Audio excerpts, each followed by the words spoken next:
Hello folks, good afternoon. Frankie Vitella here. We're doing a special episode today. We've reached 50,000 followers and we're humbled by it. So what we're gonna do is we're gonna make meatballs the way my mother made them, a little bit different than my grandmother, pretty close. But as a tribute to the first episode, this is what we're going to do today. We also are going to have a giveaway for this. Sashi will post something and show you how to go about that. It's humbling, to say the least, that we have such great comments and such great feedback from all of you people. I appreciate it. Let's get started. Okay, here's our ground beef, 2 pounds I have here.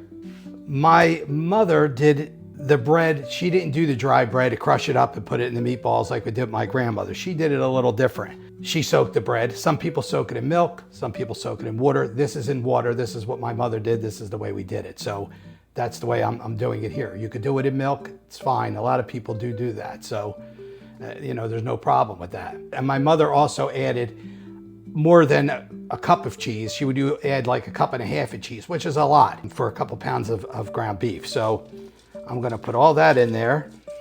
We're gonna put some chopped parsley, about 2 tablespoons. I have about 3 cloves of garlic chopped here. I'm gonna throw that in. The eggs, watch for the yolks. Oh, single. All right, we're gonna use one more. Both single. Okay, all right. So now I'm gonna get the bread. Now with the bread, you squeeze it. You squeeze as much water out of it as you can.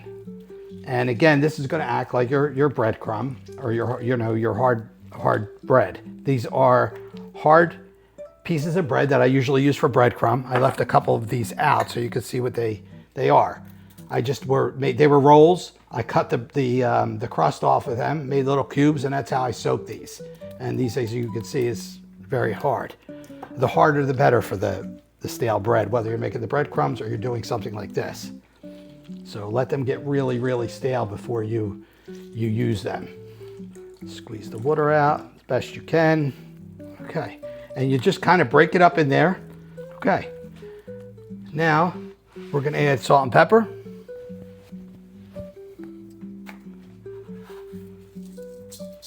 Nice generous amount of pepper. And we're gonna mix. Now you will see when you do meatballs with the bread that I've noticed, they're a little bit lighter. They're not as tight. They're a little softer, the meatball itself, which is very good. It's just a little different. So when you're putting them, if you're putting them in sauce, you want to put them in even a little later than we did with the other ones, because you don't want it to all bust up in there and then not have any meatballs and just have the ground beef at the bottom of the sauce. So as you can see this, and I'm mixing this like this, so you can see all the white in here, and you can see it even feels lighter when you're mixing it, a little softer. To be quite honest with you, 9 weeks ago, I didn't even know what a follower was. So this was all new to me. Now I know exactly what it is, so I appreciate all the support again, but I had no knowledge of any social media at all. So thank you again. I'm gonna roll a few of these meatballs. Again, when you roll them, you're gonna feel that they're lighter. They're not as tight. Don't roll them super tight, but roll them so they're not gonna fall apart on you. I'm gonna roll the rest of these, and then we're gonna go fry the meatballs.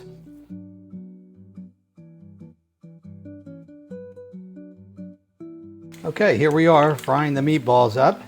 We're going to, let them get a nice golden brown on both sides. We want them to cook through because we're not gonna finish them. These, we want it to cook through. We're not gonna put these right now in sauce like you would to make it cook, a couple hours, and then it would finish cooking the way through. So these you want them to be cooked all the way through because we're gonna actually use these, and we're gonna eat like a fried meatball sandwich is something that we do. We'll have this, and then whatever we don't use, we'll freeze for the next time to use for gravy or anything like that.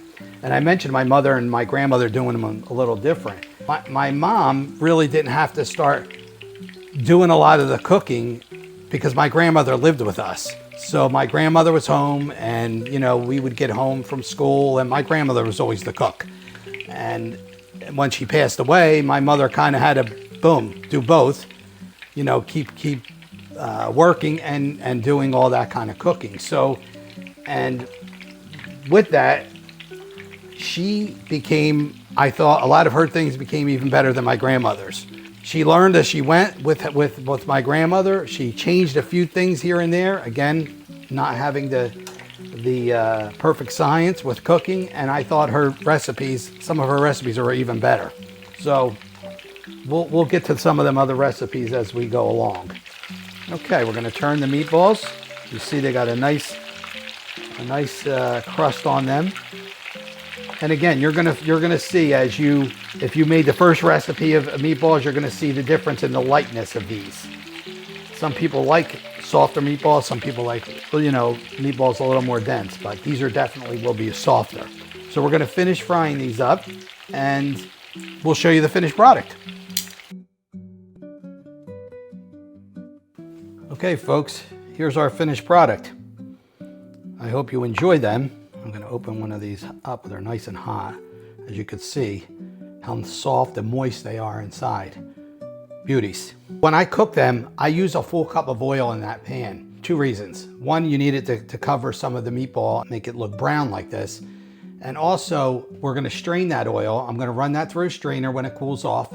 And the product that's left, I'm going to put it in a container and I'm going to freeze it. So for the next time I make gravy, that's part of my startup, as I explained in one of the other videos. And also keep your eye out for the giveaway.